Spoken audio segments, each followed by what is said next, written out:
అయితే బండ్లే పెట్టాలి అది.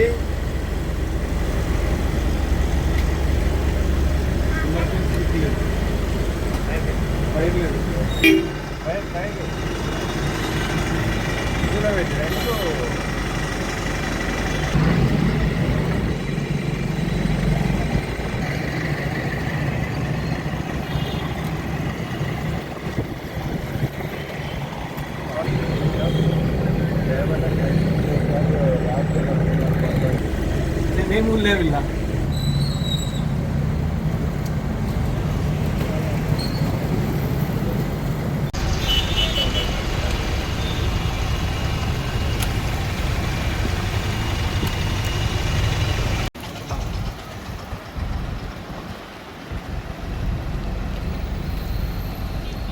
ఘాట్స్.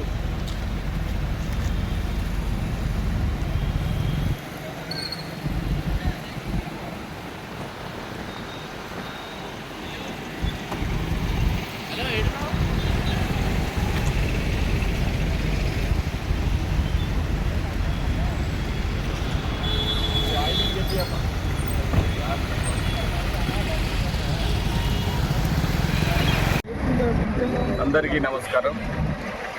మరి కొత్తగా స్కూళ్ళు కాలేజీలు మరి పునఃప్రారంభమవుతున్నాయి కాబట్టి మరి స్కూల్ పిల్లల భద్రత పట్ల ప్రభుత్వం అత్యంత శ్రద్ధ వహిస్తున్నది. ఎందుకంటే స్కూల్ బస్సుల్లో మరి పిల్లలు క్యారీ చేయడం ఒకటి, అలాగే ఆటోలలో అదర్ వెహికల్స్లలో కూడా పిల్లలు మరి వాళ్ళ స్కూళ్ళకు పోవడానికి మరి తల్లిదండ్రులు కూడా పిల్లలను ఆటోలో కానీ స్కూల్ బస్సులో కానీ పంపిస్తుంటారు. మరి స్కూలు బస్సుల పట్ల మరి స్కూల్ యాజమాన్యాలు అత్యంత శ్రద్ధ వహించి వాటిని మరి ఫిట్నెస్ లేకుండా మాత్రం ఆ వాహనాలు తిప్పకూడదు. మరి జీవో నెంబర్ 35లో పొందుపరిచిన మరి ఆ విషయాలలో ఏమేమి పాయింట్స్ ఉన్నాయో అవన్నీ తప్పకుండా ఫైర్ ఎక్స్టెంగ్విషర్ అయితేనేమి, ఫస్ట్ ఎయిడ్ బాక్స్ అయితేనేమి, అలాగే స్కూల్ బస్సును మంచి కండిషన్లో పెట్టేసి డ్రైవర్కు 60 ఇయర్స్ మించకూడదు ఏజ్, అదే 5 ఇయర్స్ ఎక్స్పీరియన్స్ ట్రాన్స్పోర్ట్ వెహికల్ లాంటి ఎక్స్పీరియన్స్ ఉండాలి.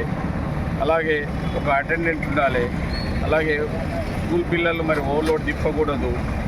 అలాగే ఇంకా చాలా విషయాలు అందులో పొందుపరిచారు. స్కూల్ పిల్లలు బ్యాగ్స్ పెట్టుకోవడానికి ర్యాక్స్ ప్రొవైడ్ చేయడము, ఎమర్జెన్సీ ఎగ్జిట్ మరి దాన్ని అది పనిచేస్తుందా లేదా చక్కగా చూసుకోవాలి. తప్పకుండా మరి ఫిట్నెస్ లేకుండా మాత్రం వాహనాన్ని తిప్పకూడదు. దాంతోపాటు ఇంకా ఇతర డాక్యుమెంట్స్, ఇన్సూరెన్స్, పొల్యూషను, పర్మిటు, అవన్నీ డాక్యుమెంట్స్ మరి వ్యాలిడ్ ఉండాలి. కాబట్టి వాళ్ళ పిల్లలు, ఎందుకంటే మన పిల్లల లెక్క మనము భావించేసి ప్రభుత్వం కూడా చాలా ఎమోషనల్గా వీటి పట్ల చాలా శ్రద్ధ వహిస్తున్నది. కాబట్టి ఇలాంటి వైలేషన్స్ మేము తనిఖీలలో పట్టుకున్నట్టయితే ప్రతిరోజు ఈ రోజు నుంచి మరి ఈరోజు స్కూల్ స్టార్ట్ అవుతున్నాయి కాబట్టి ఈ రోజు నుంచి మరి ప్రతిరోజు ఎన్ఫోర్స్మెంట్ అనేది ఉంటుంది. స్కూల్ బస్సుల పట్ల ప్రత్యేక ఎన్ఫోర్స్మెంట్ చేయడం జరుగుతుంది. ఎలాంటి వైలేషన్స్ ఉన్నట్టయితే మాత్రం తప్పకుండా చర్యలు తీసుకుంటాము. యాజమాన్యం కూడా వాళ్ళకు మరి వాటిపై చర్య తీసుకోవడం జరుగుతుంది. గౌరవ కలెక్టర్ గారు, మా కమిషనర్ గారు కూడా మరి వీటి పట్ల అత్యంత శ్రద్ధ వహిస్తున్నారు. కాబట్టి స్కూల్ యాజమాన్యానికి సూచించేది ఏంటంటే తప్పకుండా వాహనం ఫిట్నెస్ చేసుకోవాలి, ఎప్పటికప్పుడు వాహనాన్ని కండిషన్లో పెట్టుకోవాలి, పిల్లల్లో ఓవర్లోడ్ తిప్పకూడదని వారు సూచించడం అయింది.